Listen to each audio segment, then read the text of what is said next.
Breaking news समोर येतेय। नीट नंतर आता टीईटीचाही पेपर फुटला। ठाण्यात पेपर लीक, उद्याची परीक्षा रद्द। डेली ताज्या अपडेट्ससाठी चॅनल सबस्क्राइब करा। देशभरात नीट परीक्षेतील गोंधळ सुरू असतानाच आता महाराष्ट्रातही पेपर फुटीचं सत्र सुरू झाल्याचं धक्कादायक वास्तव समोर आलं आहे। 28 जून रोजी रविवारी संपूर्ण राज्यात होणारी शिक्षक पात्रता परीक्षा टीईटी ऐनवेळी स्थगित करण्यात आली आहे। ठाणे जिल्ह्यातील भिवंडी इथं पोलिसांनी पहाटे टाकलेल्या या धाडीमुळे टीईटीच्या पेपर फुटीचं बिंग फुटलं। त्यामुळे या पेपर फुटीचं थेट ठाणे कनेक्शन समोर आलंय। गोपनीय माहिती मिळाली आणि मध्यरात्री बिंग फुटले। शनिवार 27 जून रोजी पहाटेच्या सुमारास भिवंडी पोलिसांना एका खास सूत्राकडून पेपर फुटीची गोपनीय माहिती मिळाली होती।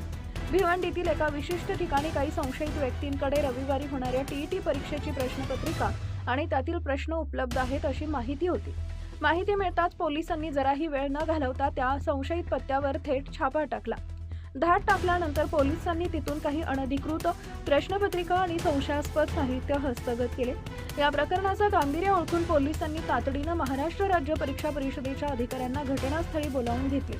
पोलिसांनी जप्त केलेले प्रश्न आणि रविवारी प्रत्यक्षात परीक्षेला येणारे मूळ प्रश्न यांची समोरासमोर पडताळणी करण्यात आली। या तपासणीत संशयितांकडे मिळालेले प्रश्न आणि मूळ पेपरमधील प्रश्न एकसारखे असल्याचं आढळून आले। प्रश्नपत्रिका 100% फुटल्याचं स्पष्ट होताच भिवंडी पोलिसांनी संबंधितांविरोधात गुन्हा दाखल केला। नीट परीक्षेतील गैरप्रकार पाहता महाराष्ट्र राज्य परीक्षा परिषदेनं यंदा सुरक्षेची कडक नियमावली तयार केली होती।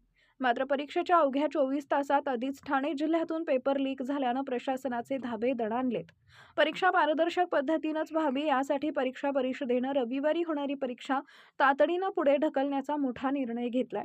या निर्णयामुळे राज्यातील लाखो डीटीएड आणि बीएड धारक उमेदवारांना मोठा मानसिक धक्का बसलाय। पुढील तारीख कधी?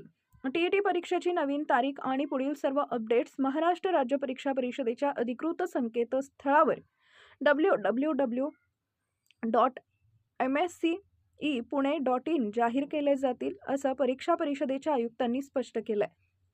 सध्या या संपूर्ण प्रकरणाची सखोल